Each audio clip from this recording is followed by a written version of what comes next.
반갑습니다. 이보다 조금 더 알 뿐입니다. 상배낙의 원리에 대해 알아보도록 하겠습니다.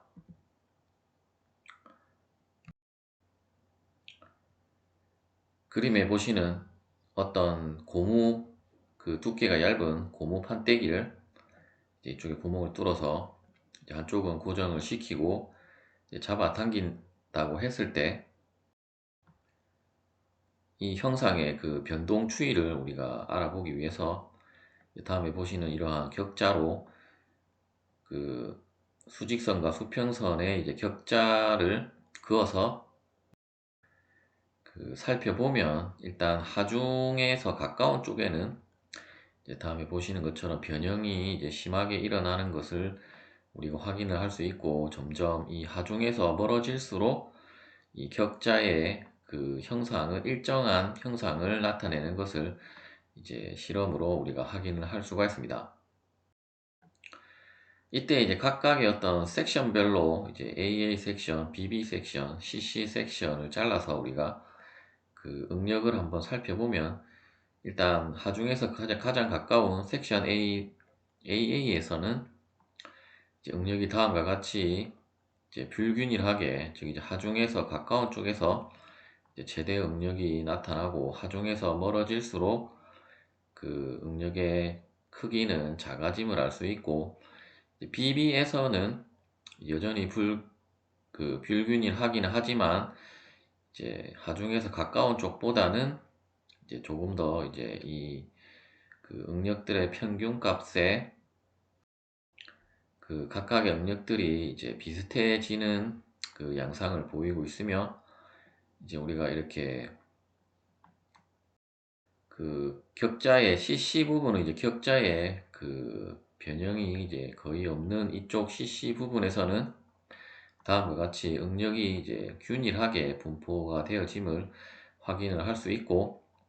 따라서 이제 이러한 제도를 우리가 하중 P로 잡아당겼을 때 여태까지 우리가 다루었던 평균 응력의 개념은 우리가 A분의 P로 정의를 했었는데, 바로 이러한 그 하중에서 이제 어느 정도 일정 거리가 떨어진 부분에서의 그 응력을 우리가 그 평균 수직 응력으로 우리가 정의를 했었었고, 이제 바로 이렇게 그 하중으로부터 이제 일정 거리를 떨어진 그 응력으로 우리가 응력을 고려를 한다라는 원리가 이제 상배낭의 원리가 되겠습니다. 이때 이제 섹션 CC에서는 우리가 이 하중을 2분의 P로 이제 분할을 해서 당겨도 이제 결과는 동일한 결과를 나타냄을 알 수 있고, 따라서 이제 하중의 크기만 같다라고 하면 어떻게 그 하중이 그 분포를 하든지에 상관없이 이제 어떤 일정 거리에서는 이제 균일한 응력이 이제 발생을 함을 알 수가 있습니다. 그렇다면 우리가 이제 얼마만큼 떨어져야 그 이렇게 균일한 응력이 나타나는지를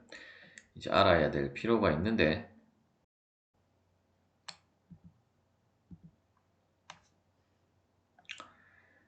이제 앞서와 동일한 어떤 형상의 그 판때기 형상의 그 물체에 이제 하중 P를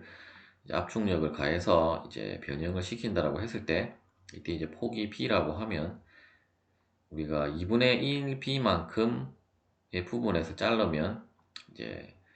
앞서 살펴보았던 것과 마찬가지로 이제 응력은 불균일하게 나타나게 되고, 즉 이제 최대 응력과 최소 응력의 차이가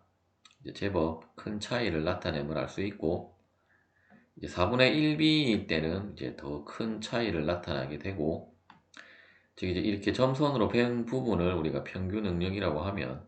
이제 각각의 어떤 하중이 그 작용하는 부분의 그 지점마다 이제 응력이 다르게 나타나기 때문에 우리가 어떤 특정 부분의 응력을 정확하게 그 우리가 계산을 하는 것은 그 쉬운 일은 아니기 때문에 이제 평균 응력을 고려를 하게 되는 것이고, 따라서 이제 어떤 재료에 우리가 하중을 가했을 때는 하중에 이렇게 근접한 부분에 응력을 고려를 하는 것이 아니라, 다음에 보시는 이제 B만큼 떨어졌을 때는 이제 응력이 아직까지는 불균일하게 나타나긴 하지만 이제 최대값과 최소값의 차이가 이제 그 작게 나타나기 때문에 따라서 우리가 폭이 B라고 하면 그 평균 수직 응력은 이 폭 B보다 이제 큰 지점에 그 이상 되는 부분에 그 응력을 그 평균 응력으로 해서 이제 이러한 물체의 응력을 이제 고려를 해야 될 것입니다. 따라서 우리가 어떤 뭐 설계를 한다라고 하면 이제 이쪽 부분에 이제 부분 그 끝단 부분에는 이제 최대 응력이 걸린다라고 생각을 하고 이쪽 그 폭 B만큼 떨어진 부분에서 이쪽 안쪽 길이를 이제 여러분들이 계산을 해서 그 설계를 하셔야 될 것입니다. 시청해 주셔서 감사합니다.